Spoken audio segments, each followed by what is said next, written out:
Hello viewers, ধরুন আমি কোনো একটা শপিং মলে গেলাম আমার কিছু দৈনন্দিন জিনিসপত্র কেনার জন্য। সেখানে যাবার পরে পণ্যের গায়ে যে মূল্য লেখা আছে অথবা দোকানি যে মূল্যটা চায় সেটা যদি আমি না দিতে পারি, সেই ক্ষেত্রে যদি আমি দোকানির সাথে বা দ্রব্যমূল্যের সাথে একমত না হই, আমি কি সেই পণ্যটা ক্রয় করতে পারবো? অবশ্যই আমি পারবো না। তার মানে আমাকে এগ্রিমেন্টে আসতে হবে। আমি যদি এগ্রিমেন্টে না আসি, তার সাথে যদি আমি একমত পোষণ না করি, তার দ্রব্যের মূল্যের দামটা যদি আমি না দিতে পারি অথবা আমার যদি না পছন্দ হয়, তাহলে আমি কি করতে পারবো না? সেই জিনিসটা নিতে পারবো না। অর্থাৎ প্রত্যেকটা জিনিসের ব্যবসায়িক প্রতিষ্ঠান থেকে শুরু করে লাইফের সকল ক্ষেত্রে একটা ব্যালেন্সের ব্যাপার আছে। ঠিক সেই কথাটাই আজকে আমরা বলতে যাচ্ছি আমাদের গ্রামাটিক্যাল রুলসের ক্ষেত্রে। আমরা যখন গ্রামার শুরু করি শেখার জন্য, সেই ক্ষেত্রে আমাদেরকে প্রথমেই যেই কাজটা করতে হয়, আমরা কি করি? একটা স্ট্রাকচার শিখে নিই। সেটা হচ্ছে কি বলে যে সেন্টেন্সের স্ট্রাকচার কি? সেন্টেন্সের স্ট্রাকচার হচ্ছে সাবজেক্ট প্লাস ভার্ব প্লাস কি একটা অবজেক্ট অথবা এক্সটেনশন। এবং এই ধরনের যে সিম্পল একটা স্ট্রাকচার দিয়ে আমরা শেখা শুরু করি, তখন থেকে আমাদেরকে কি করতে হয়?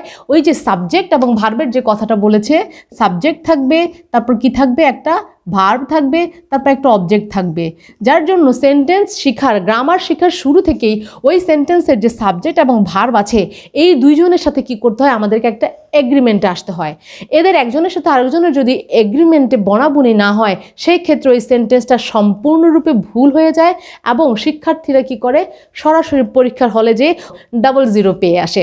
যার জন্য কি করতে হবে? গ্রামার শিখতে গেলে শুরুতেই অবশ্যই আমাদেরকে কি করতে হবে? আগেই সাবজেক্ট ভার্ব এগ্রিমেন্ট সম্পর্কে জানতে হবে। তা না হলে আমি যত গ্রামারই জানি না কেন ভিউয়ার্স, আমি কোনো গ্রামাটিক্যাল অ্যান্সারেরই সঠিক অ্যান্সার করতে পারবো না। সুতরাং আমাদের আজকের আলোচ্য বিষয় হচ্ছে কি?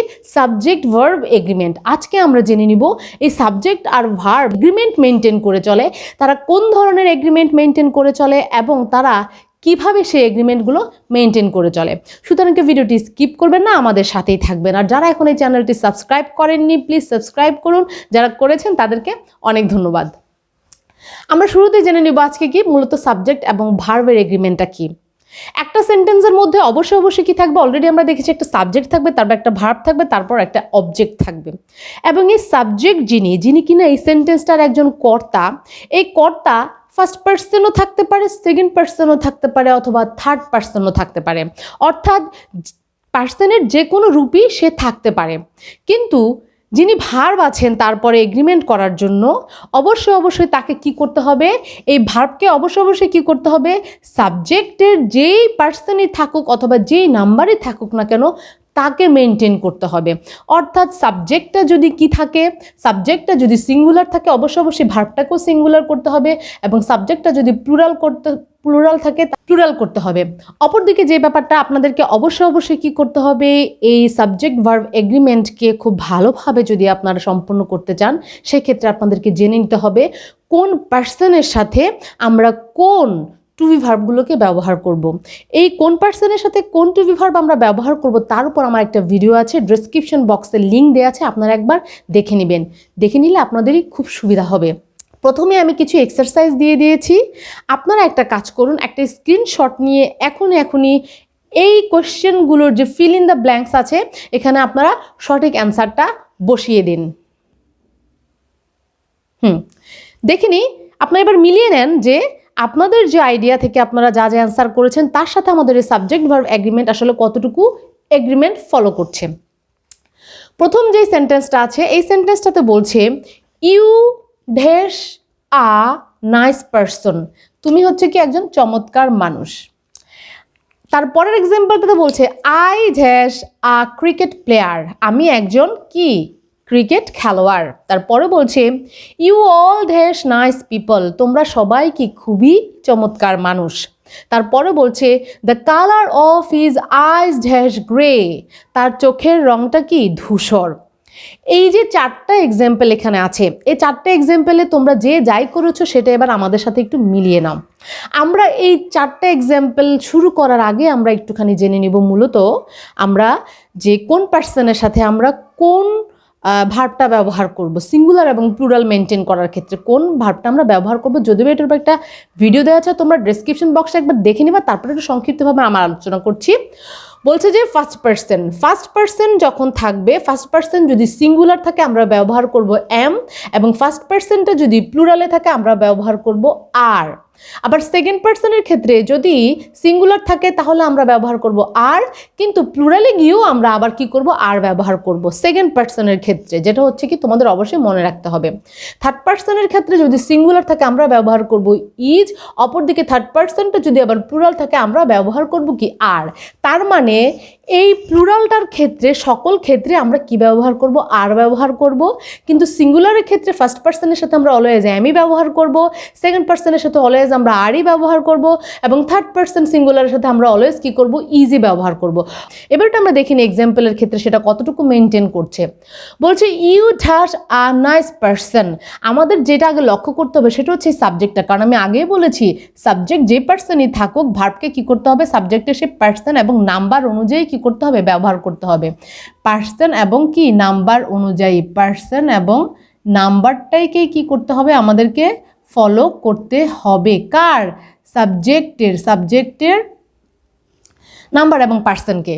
ইউটা কোন পার্সনে আছে আমরা অবশ্যই জানি, ইউটা আছে কোথায় সেকেন্ড পার্সন। এই পার্সন এবং কেজের উপর আমার একটা ভিডিও ডেসক্রিপশন বক্সে লিঙ্ক দেওয়া আছে, তোমরা অবশ্যই একবার দেখে নাও। ইউটা হচ্ছে কি আমরা সবাই জানি যে অলরেডি সেটা হচ্ছে কি সেকেন্ড পার্সন, যেহেতু ইউটা সেকেন্ড পার্সন এবং এখানে একজনের কথাই বলছে you dash a nice person, আমরা একটু দেখে নিব এই সেকেন্ড পার্সনের ক্ষেত্রে সিঙ্গুলার থাকলেও কি হয় আর হয়, তাহলে এখানে কি হয়ে যাবে ইউ আ, কারণ বলেছে সেকেন্ড পার্সনের ক্ষেত্রে কি ব্যবহার করতে হবে আরই ব্যবহার করতে হবে সিঙ্গুলার থাকলেও। তারপরের এক্সাম্পলটাতে আছে কি আইটা হচ্ছে কি ফার্স্ট পার্সন, অপরদিকে আই অর্থাৎ হচ্ছে শুধুমাত্র আমি।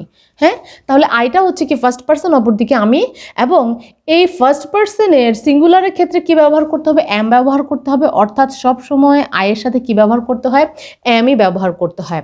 তারপরের এক্সাম্পলটাতে বলছে you all dash nice person, তোমরা সবাই কি খুব ভালো মানুষ। ইউটা হচ্ছে কোথায় আছে সেকেন্ড পার্সনে আছে, তারপর আবার বলছে অল, তার মানে এটা প্লুরাল, তাহলে সেকেন্ড পার্সনের প্লুরালের ক্ষেত্রে আমাকে ব্যবহার করতে হবে আর, আমি নিয়ে নিব you all a nice person. তারপরের এক্সাম্পলটাতে বলছে the colour of his eyes dash grey, তার চোখের রংটা হচ্ছে কিরকম, তার চোখের রংটা হচ্ছে ধূসর অথবা বাদামি টাইপসের তার চোখের কালারটা। এখানে সাবজেক্টটা হচ্ছে কি দ্য কালার, অনেকে মিস্টেক্স করতে পারে হয়তো বা ভাববে যে হিজ আইসটাই হবে এখানে সাবজেক্ট, মূলত না, এখানে একটা প্রিপোজিশনাল ফ্যাক্টর আছে, যে ফ্যাক্টরটা আমরা তার পরের এক্সাম্পলেই বুঝতে যাচ্ছি। আমরা একেবারে শুরু থেকেই শুরু করেছি, আস্তে আস্তে আমরা জটিল পর্যায়ে যাব। দ্য কালারটা হচ্ছে কি একটা সাবজেক্ট এবং এখানে আমাকে ব্যবহার করতে হবে কি ইজ অথবা আর। এই দ্য কালার মানে হচ্ছে কি রং, একটা রঙের কথা এখানে বলেছে, তাহলে এখানে এটা একটা সাবজেক্ট এবং এটা আছে কোথায় অবশ্যই সিঙ্গুলারে আছে।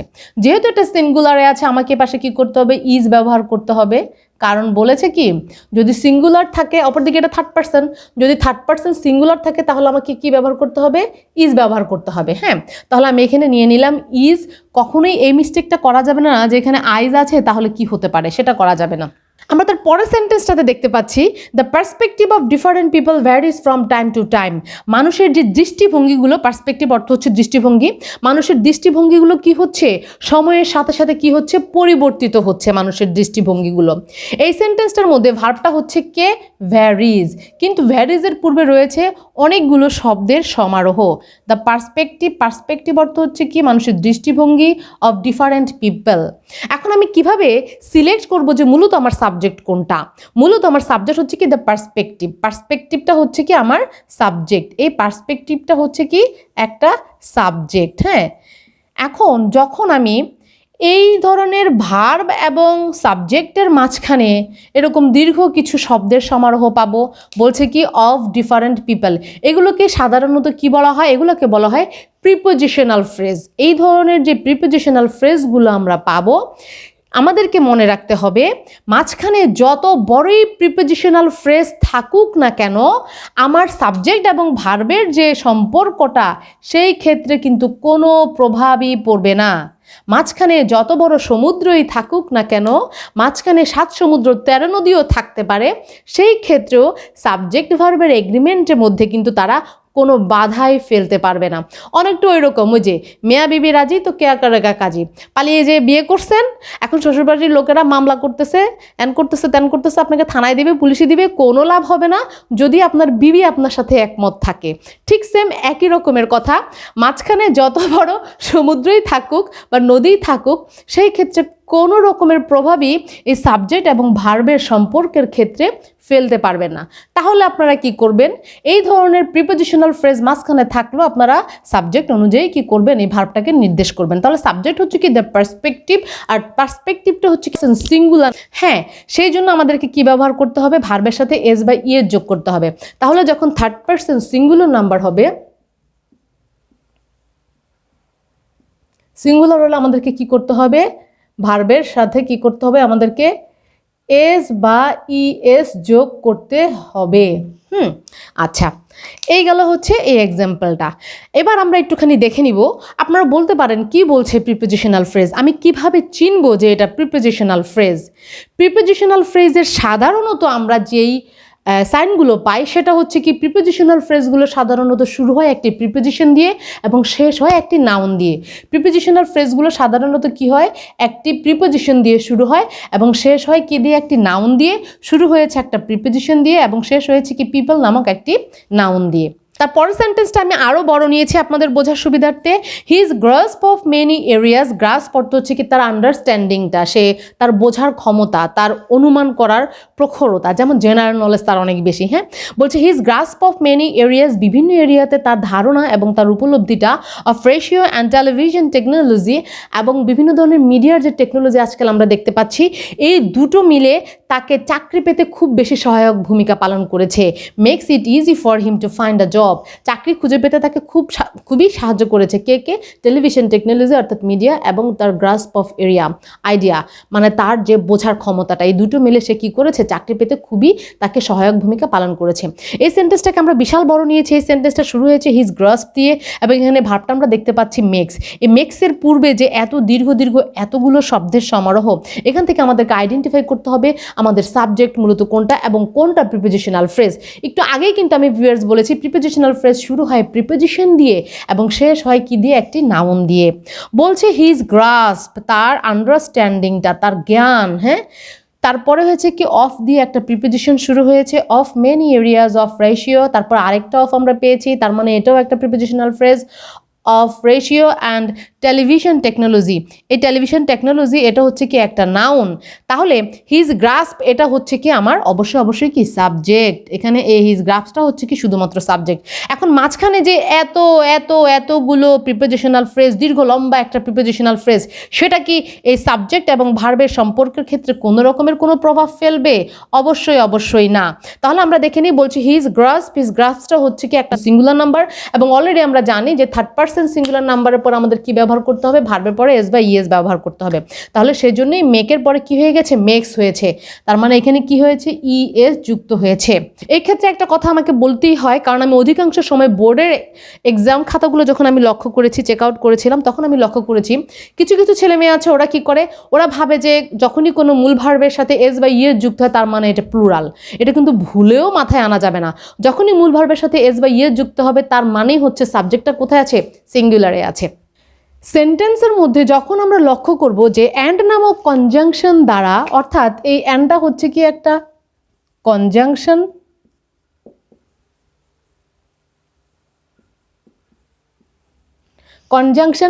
এই অ্যান্ড নামক কনজাংশন দ্বারা যখন কোনো সেন্টেন্সে একের অধিক নাউন অথবা প্রোনাউন যুক্ত হবে, অর্থাৎ অ্যান্ড দিয়ে আমি দুইজন বা দুইয়ের অধিক ব্যক্তিকে প্রকাশ করবে, তখন সাধারণত তার পরের ভার্বটি কি হয়, সাধারণত তার পরের ভার্বটি প্লুরাল হয়। কারণ একই ব্যক্তিকে সে বলছে না, একাধিক ব্যক্তির কথা সে বলছে।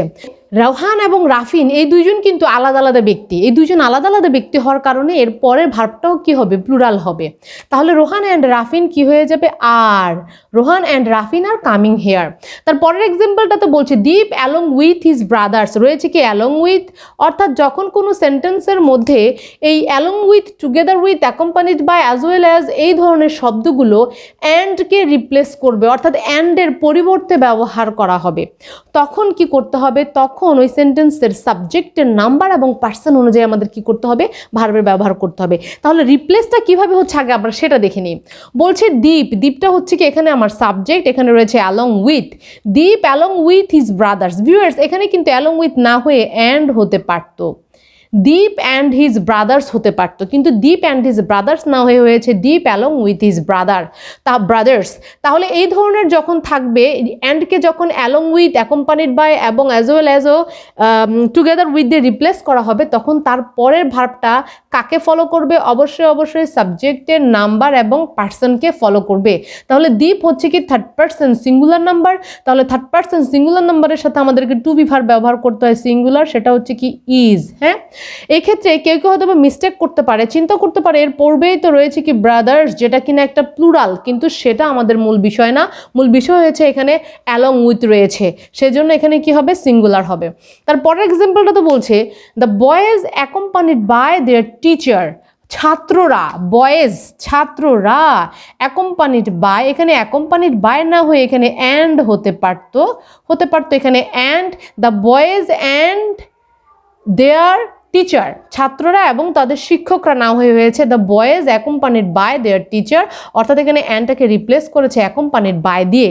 তার জন্য এখানে আমাদেরকে সাবজেক্টটা যে ভার্বটা নিব আমরা সেটা ব্যবহার করতে হবে কার অনুযায়ী, অবশ্যই দ্য বয়েজ অনুযায়ী। আর দ্য বয়েজটা যদিও বা থার্ড পার্সন, কিন্তু আছে কোথায়, প্লুরালে, কারণ বয়েজ আছে, যেহেতু এটা প্লুরালস আছে, আমাদের এখানে ব্যবহার করতে হবে কি প্লুরাল, তার মানে কি আর।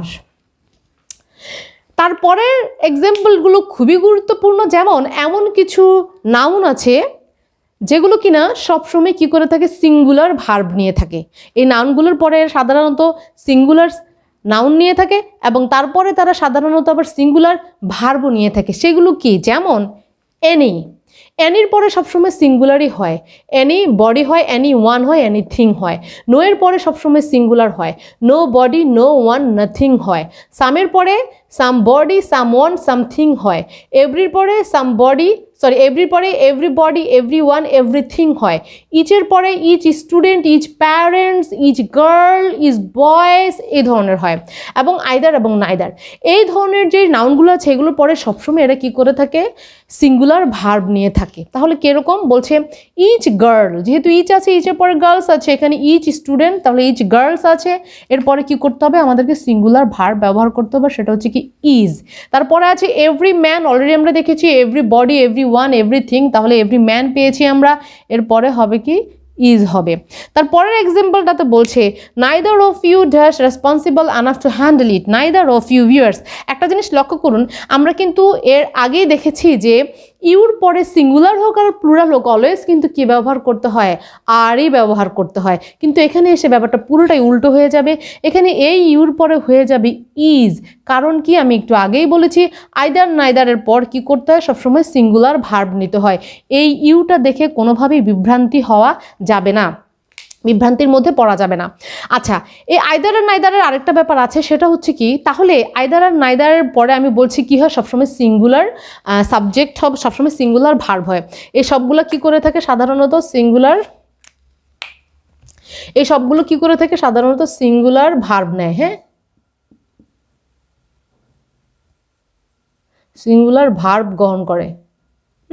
এগুলো সবসময় কি করে, সিঙ্গুলার ভার্ব গ্রহণ করে থাকে। কিন্তু এই আইদার নাইদারের পরে যদি অর অথবা নর যুক্ত হয়, সেই ক্ষেত্রে আবার সাবজেক্টের পার্সন এবং নাম্বার অনুযায়ী ভার্বটাকে নির্দেশ করতে হয়। এটা কিন্তু আপনাদের মনে রাখতে হবে।